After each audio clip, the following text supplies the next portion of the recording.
پھر چہرہ اٹھا کر اڑی رنگت کے ساتھ ان کو دیکھا۔ میں نے یہ تو نہیں کہا۔ 6 فٹ کا پوتا 25 سال کا ہو کر باہر سے ڈگری لا کر سمجھتا ہے کہ وہ دادا کی دوائیوں کی پرچی پڑھ سکتا ہے اور دادا اس کا ذہن نہیں پڑھ سکتا۔ سعدی نے بوکھلا کر دروازے کو دیکھا۔ آہستہ بولیے، میں آگ کر دیا جاؤں گا۔ اور بڑے ابا اداسی سے مسکرائے۔ یہ میری بھی خواہش ہے اور ہمیشہ سے تھی، مگر وہ کبھی نہیں مانے گی۔ اور سعدی بالکل چپ ہو گیا۔ تبھی راہداری سے قدموں کی آواز آئی۔ سعدی نے جلدی سے کبابوں کی پلیٹ واپس رکھی اور سیدھا ہو کر بیٹھ گیا۔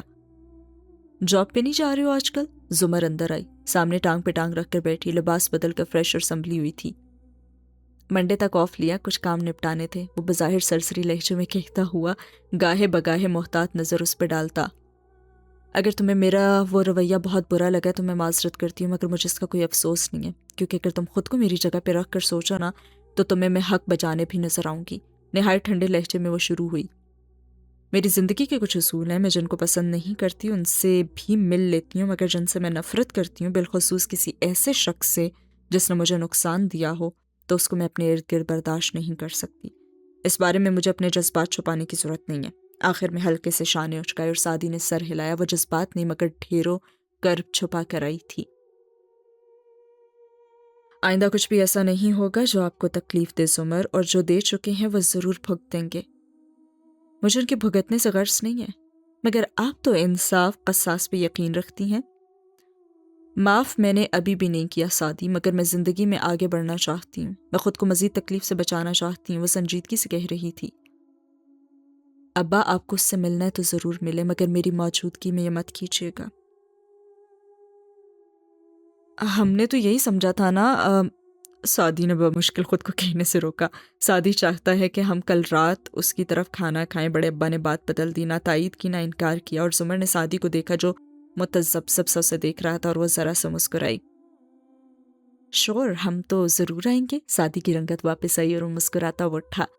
ہم سب انتظار کریں گے۔ اور زمر کی مسکراہٹ اس کی آنکھوں میں بھی تھی، اور اب وہ بہتر محسوس کر رہی تھی، اور سین ہوا ختم۔ تم جیسے نور صبح کہتے ہو، میں اسے گرد شام بھی نہ کہوں۔ رات کی سیاہ افشاں پورے شہر پہ جگمگا رہی تھی۔ کاردارز کے عظیم الشان قصر کے سامنے لان نشیب میں جا تھا تو آگے اینیکسی تھی۔ فارس دروازے پہ کھڑا چابیوں کے گچھے سے ایک لگا رہا تھا۔ جینز پہ بٹنوں والی شرٹ پہنے، کف کلائی پہ موڑے، اس کا چہرہ بے تاثر تھا۔ دروازہ کھولا، اس نے اندر قدم رکھا، بنا دیکھے دیوار پہ ہاتھ مارا اور سیدھا دوسرا بٹن دبایا۔ داخلی حصے کی بتی جل اٹھی۔ وہ چھوٹے چھوٹے قدم اٹھاتا اندر آیا، گردن گھما کر چھت، کھڑکیوں، دیواروں کو دیکھتا۔ وہ راہداری سے گزر رہا تھا۔ گھر باہر سے پینٹ شدہ تھا کہ کاردارز اپنا گھر پینٹ کرواتے تو اس کا بھی بیرونی حصہ کروا ہی دیتے کہ ان کے لان سے وہ دکھائی دیتا تھا۔ البتہ اندر سے گھر تو معمولی ہی تھا، نارمل سا فرنیچر، چپس کا فرش، دیوار اور چھت کے ملنے کی جگہ پہ اکھڑا سا پینٹ۔ وہ آگے بڑھتا گیا۔ جواہرات نے یہاں صفائی کروا دی تھی۔ آج وہ صاف ستھرا سا پڑا تھا، مگر پھر بھی پرانا اور معمولی ہی لگتا تھا۔ لاؤنج چھوٹا تھا، اس کے ایک طرف کھانے کی گول میز رکھی تھی۔ ڈرائنگ روم الگ تھا، سیڑھیاں اوپر جاتی۔ ایک طرف دروازہ تھا جہاں سے سیڑھیاں بیسمنٹ میں جاتی۔ بیسمنٹ تہہ خانے کی طرح تھا، پورے گھر کے رقبے پہ پھیلا کمرہ جس میں ستون تھے مگر دیواریں ندارت۔ اس تہہ خانے میں کاٹ کباڑ تھا۔ فارس ادھر نہیں گیا، وہ اوپری منزل پہ آیا۔ آگے ٹیرس بھی تھا اور اندر دیوار، اور دیوار پہ ایک تصویر تھی۔ تصویر میں وہ ہلکا سا مسکرا رہا تھا، بالکل ہلکا سا۔ ایش گرے ڈنر سوٹ میں وہ ملبوس تھا، بال اب جیسے تھے، ساتھ ایک ساڑی میں ملبوس لڑکی بھی کھڑی تھی۔ سٹیپ میں کٹے بال، بڑے جھمکے، جاذب نظر، وہ بھی مسکرا رہی تھی۔ فارس پلٹ کے، اس کا چہرہ بے تاثر تھا۔ باتھ روم میں آ کر اس نے نل کھولا اور آستین موڑ کر وضو کرنے لگا۔ ٹیرس سے باہر روشنی میں نہایا قصر دکھائی دے رہی تھی۔ اندر ملازموں کی چہل پہل جاری تھی۔ جواہرات سربراہی کرسی پہ برا جمع نزاکت سے چھری کاٹنے سے سٹیک کا ٹکڑا توڑ رہی تھی۔ دائیں ہاتھ بیٹھا ہاشم پلیٹ پہ جھکا کھانے میں مگن تھا۔ اس کے موبائل کی میسج ٹون وقفے وقفے سے بج رہی تھی۔ جواہرات کے دوسرے ہاتھ بیٹھا نوشرواں بے دلی سے کانٹا پلیٹ میں الٹ پلٹ رہا تھا۔ اس کی شیپ بڑی ہوئی تھی۔ تم آج پھر آفس نہیں آئے؟ جواہرات نے کانٹا چلاتے بس نگاہیں اٹھا کر شیرو کو دیکھا۔ اس نے بیزاری سے چہرہ اٹھایا۔ آپ لوگ مجھے کچھ دیر کے لیے اکیلا نہیں چھوڑ سکتے کیا؟ ممی، ہاشم نے نگاہوں میں جواہرات کو تنبیہ کی۔ اس نے ذرا سے شانے اچکائے۔ میرا خیال تھا تم اب تک اپنے بھائی کو سمجھا چکے ہوگے، مگر یہ اس عورت کے غم میں جو اس کو گدھا سمجھ کر استعمال کر کے چلی گئی ہے۔ آپ چاہتی ہیں کہ میں ٹیبل سے اٹھ جاؤں؟ اس کا چہرہ سرخ پڑنے لگا۔ شیرو بدتمیزی مت کرو، وہ ہماری اماں ہیں۔ اور جس طرح ہاشم نے صرف نگاہ اٹھا کر سختی سے کہا، نوشروان نے گردن جھکا لی اور جواہرات نے گہری سانس لے کر گلاس لبوں سے لگایا۔ میں اس دن کا انتظار کر رہی ہوں جب تمہیں احساس ہوگا کہ تمہاری ماں اور تمہارا بھائی تمہیں پروٹیکٹ کرنے کے لیے کیا کیا کرتے ہیں، اور یہ پورا ہفتہ ہم نے تمہارا خواہ مخواہ کا غصہ برداشت کیا ہے، تم ہمیں ہی مورد الزام ٹھہرا رہے ہو۔ اگر سعدی نے، اور اس نام پہ تو نوشروان کی کن پٹیاں پھٹنے کو تھیں، کچھ برا کیا بھی ہے تو تمہارے بھائی کے ساتھ کیا ہے، اور جب وہ کہہ رہا ہے کہ وہ اسے سنبھال لے گا تو تم کیوں اپنا خون جلا رہے ہو؟ اور نوشروان نے کانٹا رکھ دیا، بس کھا چکا تھا وہ۔ فارس چلا گیا؟ ہاشم نے دانستہ ماں کو دیکھتے ہوئے موضوع بدلا۔ وہ ابھی ٹھنڈے انداز میں شیرو کی مزید کلاس لے سکتی تھی، مگر ہاشم کے مسلسل نگاہوں سے تنبیہ کرنے پہ گہری سانس لے کر بولی، مہمان سے 4 دن بعد بدبو آنے لگتی ہے، سو آج اس کا گھر تیار کروا دیا تھا۔ نوشروان اٹھنے کے لیے پر تول رہا تھا، مگر بہرحال اس میں اتنی جرت نہ تھی کہ بڑے بھائی اور ماں کے سامنے یوں اٹھ کر جائے۔ ہاشم کا موبائل پھر بجا۔ اس نے ایک ہاتھ سے کانٹا لبوں تک لے جاتے دوسرے سے فون کان سے لگایا۔ جی آپ کا کام ہو گیا تھا، میں صبح تک کیس فائل آپ کو بھیجوا دوں گا۔ جی بالکل۔ اس نے پلیٹ پر ایک اور دوسرا نمبر ملانے لگا، اور ہاشم کے ہر وقت بجتے فون کے تو وہ عادی ہو ہی چکے تھے۔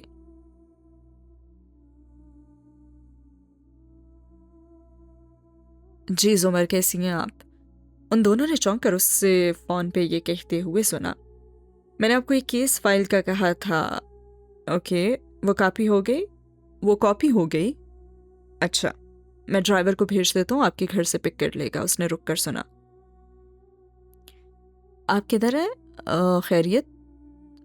سعدی کی طرف؟ اچھا۔ ہاشم بات دہرانے کا عادی نہ تھا، مگر چونکہ یہ اس کے لیے بھی غیر متوقع تھا سو وہ دہراتا گیا۔ نگاہ اٹھا کر شیرو کو دیکھا، وہ بھویں بھینچے اسے ہی دیکھ رہا تھا۔ چلیں جب آپ واپس آئیں تو پھر، اچھا صبح وہیں سے کورٹ جائیں گی؟ اوکے، کوئی مسئلہ نہیں ہے۔ سعدی اگر قریب ہے تو میری بات کروا دیں، وہ کہتے ہوئے اپنے چھوٹے بھائی کو دیکھ رہا تھا۔ جواہرات بھی نیپکن سے لب تھپتھپاتی ادھر ہی متوجہ تھی۔ کیا حال ہے سعدی؟ وہ بولا تو آنکھوں میں سرد مہری آ گئی۔ نوشروان نے کہہ کر استہزائیہ سر جھٹکا۔ میں تو بالکل ٹھیک ہوں، ایسا ہے کہ صبح میری سیکریٹری تمہیں کال کر کے کال کی اپوائنٹمنٹ دے گی، تم ضرور آ جانا، میں انتظار کروں گا۔ یہ کہہ کر اس نے فون رکھ دیا۔ یہ گرایا تھا آپ نے اسے ڈی اے کی نظروں سے کہ وہ ایک دفعہ پھر فیملی بن گئے؟ وہ کل آئے گا تو میں اس سے بات کروں گا اور میں سب سنبھال لوں گا۔ وقت آ گیا کہ تم سعدی یوسف آبسیشن سے نہ باہر نکل آؤ۔ ہر فکرہ توڑ توڑ کر وہ تحمل سے ادا کر رہا تھا۔ نوشروان ریلیکس۔ جواہرات نے اب کے نرمی سے شیرو کا ہاتھ دبایا۔ اس نے بظاہر خود کو نارمل کرتے ہوئے اس بات میں سر ہلا دیا۔ بہرحال تاثرات چھپانے ہوئے ماں اور بھائی جیسا ماہر نہیں تھا۔ یہ کوئی اتنی بڑی بات نہیں ہے، بڑی بات تب ہوتی ہے اگر سعدی کے ہاتھ کچھ ایسا لگتا جو ہمیں نقصان دے۔ میں سمجھ گیا، میں ٹھیک ہوں۔ اپنا موبائل نکالتے ہوئے اٹھ گیا، اور جواہرات نے قدر تشویش سے گردن اٹھا کر اسے دیکھا۔ کہاں جا رہے ہو؟ سرمت وغیرہ نے باہر کھانے کا پروگرام بنایا ہے، پہلے انکار کر دیا تھا، اب چلے ہی جاتا ہوں، موڈ اچھا ہو جائے گا، ورنہ جب تک یہ سعدی یوسف زندہ ہے میری زندگی مسائل کا تو شکار رہے گی۔ سر جھٹک کر کہتا ہوا نکلنے لگا، اور پھر جیسے اپنی بات نے سوچ کا ایک نیا درد دکھایا، مر کیوں نہیں جاتا یہ سعدی آخر؟ اتنے تو بوم بلاسٹ ہوتے ہیں روز۔ وہ تو کہہ کر نکل گیا، مگر ہاشم بے اختیار سانس روک کے اس کو دیکھنے لگا۔ سوچ سمجھ کر بولا کر، اس نے عقب سے قدرے برہمی سے پکارا، اور شیرو نے مڑے بغیر بائیں کا ہاتھ ہلایا اور آگے بڑھتا گیا۔ مجھے یقین نہیں ہے وہ دوستوں کے پاس جا رہا ہے۔ اگر آپ اسی طرح ہر وقت اس کو منفی رخ دکھاتی رہیں تو وہ واقعی کسی کے پاس جانے کے قابل نہیں رہے گا۔ تمہارے خیال میں اس کی بھلائی میں نہیں چاہتی؟ کیا ہم سکون سے کھانا کھا سکتے ہیں؟ ہاشم واپس پلیٹ کی طرف متوجہ ہوا۔ شور۔ جواہرات نے نزاکت سے شانے اچکائے، انگلی سے سامنے گرے بال پیچھے کیا اور گھونٹ گھونٹ جوس پینے لگی۔ اور اسی کے ساتھ یہ سین ہوا ختم، اور اسی کے ساتھ اس ایپیسوڈ کو بھی کرتے ہیں ختم۔ اب ہم نیا باب سٹارٹ کریں گے، باب 3، پہلا تاثر، پہلا تعارف، نیکسٹ ایپیسوڈ میں۔ آج کی ایپیسوڈ آپ کو کیسی لگی ضرور بتائیے گا کامنٹ سیکشن میں۔ آڈیو کے بیک گراؤنڈ میں آپ کو یہ میوزک جو کہ ووکلز ہیں، صرف میوزک نہیں ہے، کیا آپ کو صحیح لگ رہا ہے، یا اس کے علاوہ بھی کوئی آپ کا فیڈ بیک ہو، کوئی ایشو ہو، ضرور بتائیے گا کامنٹ سیکشن میں، تاکہ ہم آڈیوز کو امپروو کر سکیں۔ سپورٹ کیجیے گا، لائک کامنٹ سبسکرائب کرنا ہرگز نہ بھولیے گا. ویڈیوز روز آئیں گی، بس آپ لوگ بھی تھوڑی سی محبت دکھانا ہرگز نہ بھولیے گا. ملتے ہیں اگلی ایپیسوڈ میں، تب تک کے لیے رکھیے اپنا بہت سارا خیال. اللہ حافظ.